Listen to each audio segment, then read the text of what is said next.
Welcome back mga sir. Ngayon ay may i-unbox tayo na isang power tools gawa ng Inco. Ito po mga sir ay isang circular saw 1600 watts. So buksan natin. Dito po sa kanyang box meron po siyang of course manual, open range, one set carbon brush, tapos may free po siya na maliit na cutter.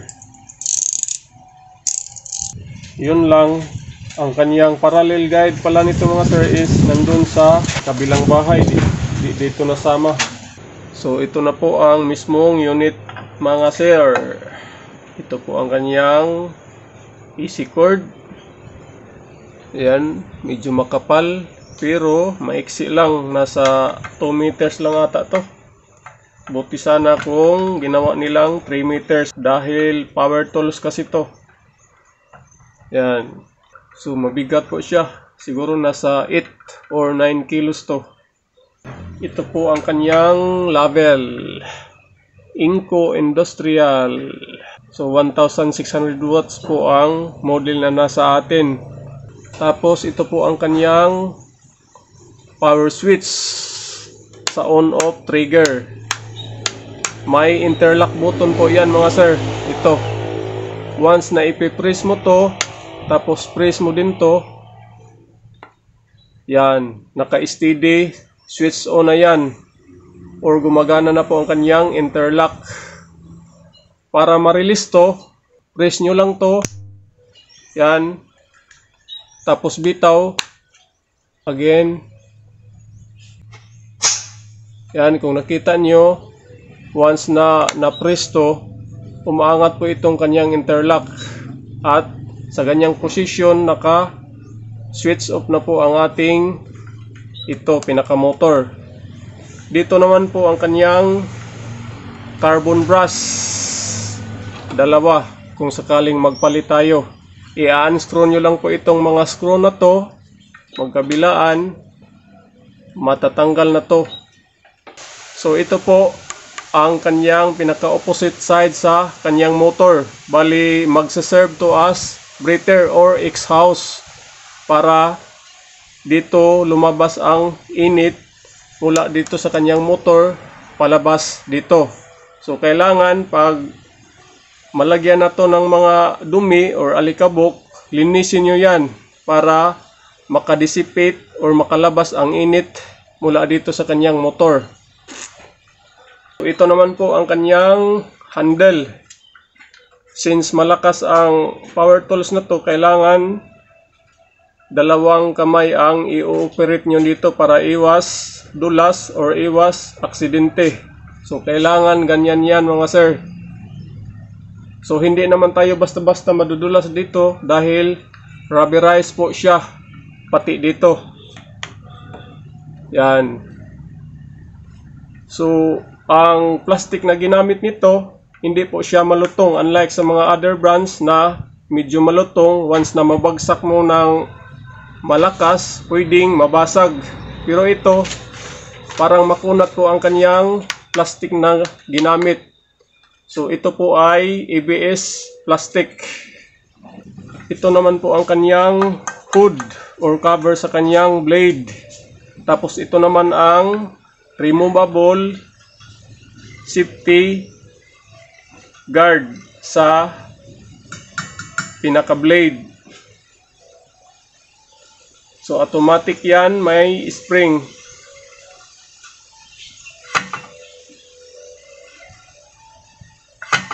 So gawa po ito sa aluminum mga sir. Yan, pati ito. Ito naman po, ang butas na to is lagayan po ito ng hose.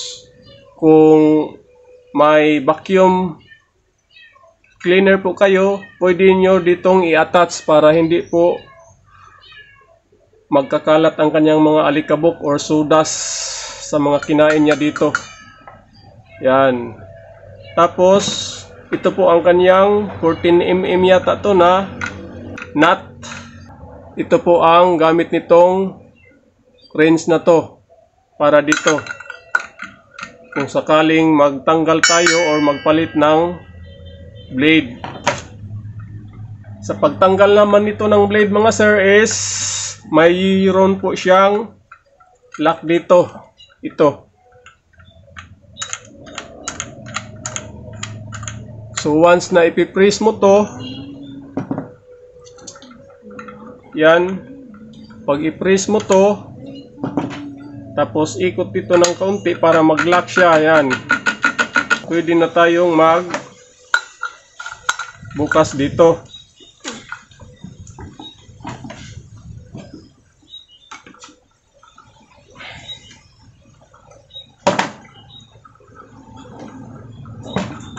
So, yan lang. Tapos, higpit ng mabuti. Dito naman tayo mga sir sa kanyang base plate. Parallel to the ground or 90 degree po ito. So, okay naman. Accurate po ang kanyang 90 degree. Tapos, kung cut kayo ng 45 degree, ito lang po ang luwagan nyo at itapat nyo dito sa 45 na guhit. Luwagan nyo ito at of course pati itong sa kanyang likod.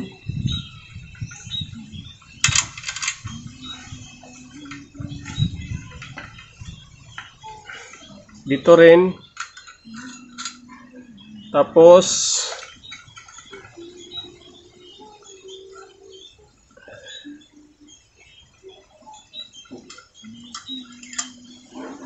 tapat nyo lang dito sa 45 degree.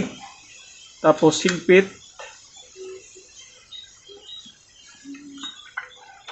Dito din higpit. Yan. Pwede na kayo makapag-cut ng 45 degree sa ganyang setup. Pira naman sa kanyang 45 degree angle. Yan. So pagbalik naman sa 90 degree, luwagan. Dito din.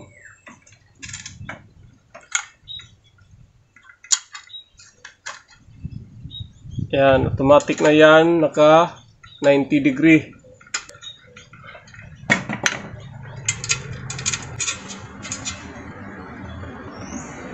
Bukod dyan mga sir is mayroon pa po siyang adjust sa kanyang deep cutting or sa lalim ng kanyang cut. Kung nakita nyo, mayroon po siya ditong gauge. Yan. So, ito po ang sa deep cutting. Para ma-adjust natin, iangat nyo lang to.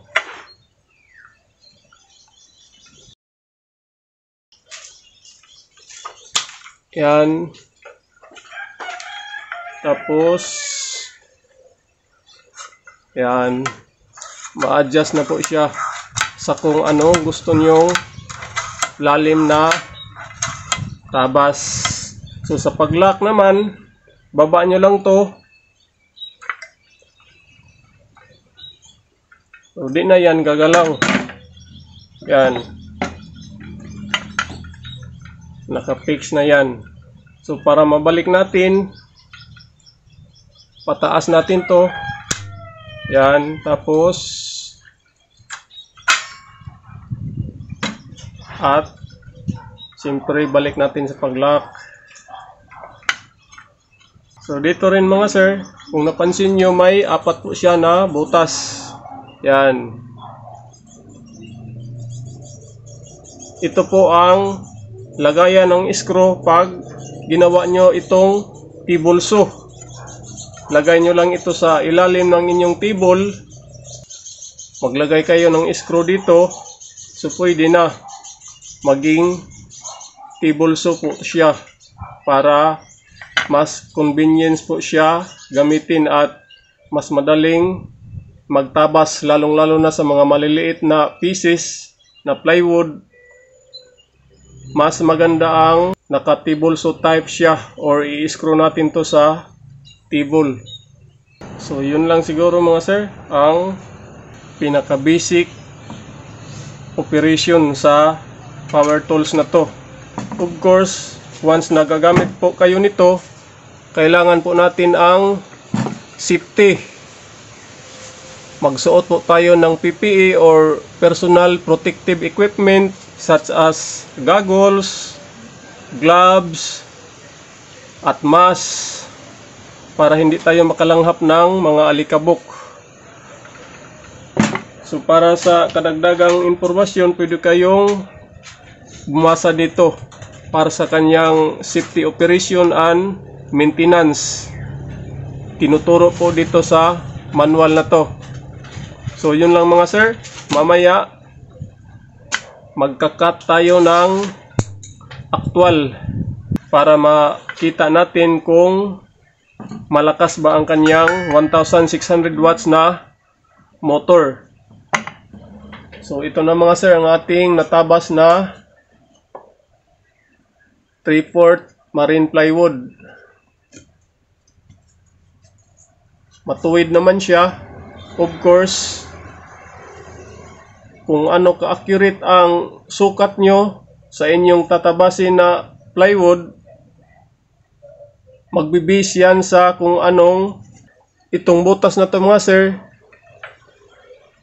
papunta yan dito sa kabila. Dito po natin ilalagay ang kanyang parallel guide. Pero wala ngayon dito, naiwan ko doon sa kabilang bahay. So ito po ang pinaka-lock doon sa nasabi kong parallel guide. So dito, kung napansin nyo, may mga markings dyan. Dito yan tatama ang ating blade. Dalawang markings yan sa 95 degree cut at sa 45 degree cut. So bali dito tatapat ang blade na to dito sa markings na to.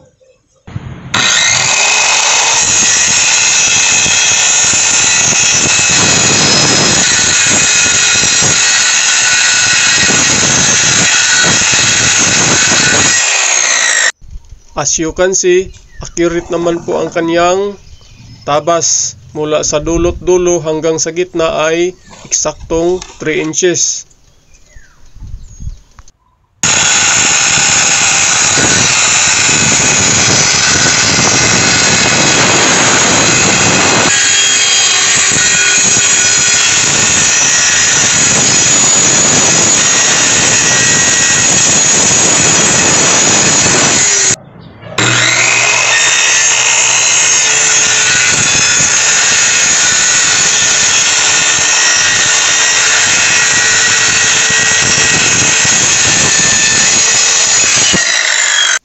Ito, medyo malinis naman ang kanyang cut. Yan. So dito naman po tayo ngayon sa hardwood. 2x5 po ang sukat sa kahoy na to.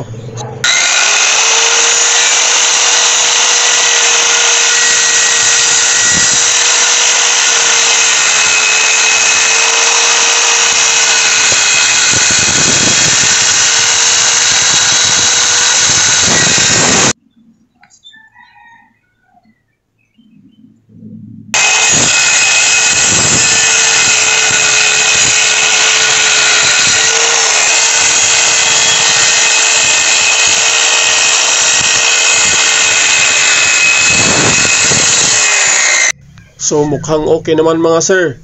Malakas po ang kanyang motor at malinis ang kanyang tabas. So ito po ang Inco. Nakuha ko lang po ito sa Lazada ng 2 during live sa seller na binilihan ko nito. Lagay ko na lang sa description box ang kanilang link para kung maisipan nyo ding bumili nito, hindi na kayo mahirapan sa paghanap ng legitimate na seller. So hanggang dito na lang po mga sir. This has been your 59TV. Thank you!